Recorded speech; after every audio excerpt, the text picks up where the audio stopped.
Let's try and solve some different quadratics now. We want to try and solve x squared minus 5x plus 8 equals 0. And we may struggle to solve this one using any of the techniques we've met so far. It doesn't factorise, no factors of 8 will add up to 5 nicely. So we're going to just consider what the graph of y equals x squared minus 5x plus 8 looks like. Now we've seen how to sketch a graph, especially if we can't factorise it. How can we sketch this? Complete the square.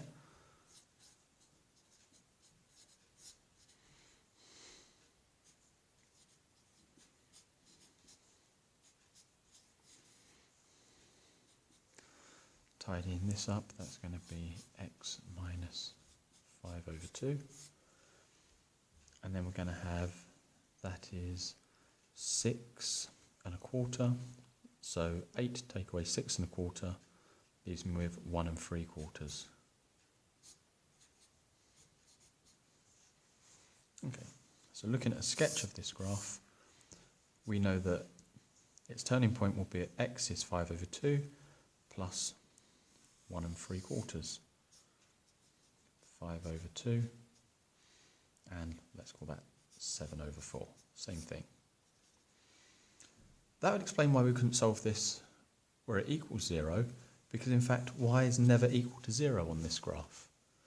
How could we identify that without having to do all of this work to arrive at that conclusion? Well, let's just consider the discriminant quickly. If we think back to the quadratic formula, x equals minus b plus or minus the square root of b squared minus 4ac divided by 2a. The discriminant is what's going to tell us whether or not we can actually solve this. If we look at this bit here, this bit inside the square root, this is what we call the discriminant. This is important because if I'm going to square root this, we know that we can only square root positive numbers. So that actually gives us some different scenarios. If that number inside there is strictly greater than 0, we're going to have two distinct solutions to this graph.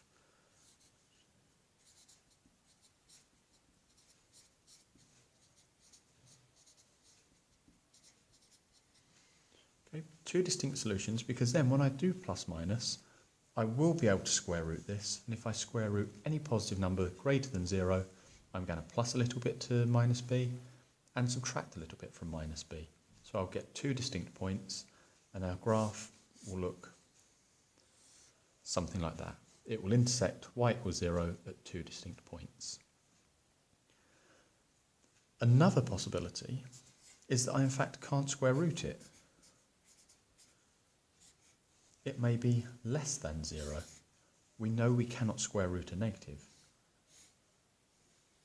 Something like that. In this case, there are no real solutions. Those of you studying further maths will study why we say no real solutions in more detail. As far as we're concerned in regular maths, this just means that we cannot solve that equation. It clearly doesn't touch 0 anywhere. There is one final possibility, and that's that b squared minus 4ac could exactly equal 0. In that scenario, you'll get what we call repeated roots. That basically means that you hit the x-axis at exactly one point. You touch it, and your turning point is positioned exactly on the axis. So we have one solution, or repeated roots.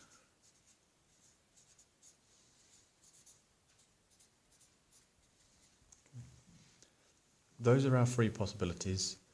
This is the discriminant, that bit inside the square root. Importantly, it does not have the square root round it.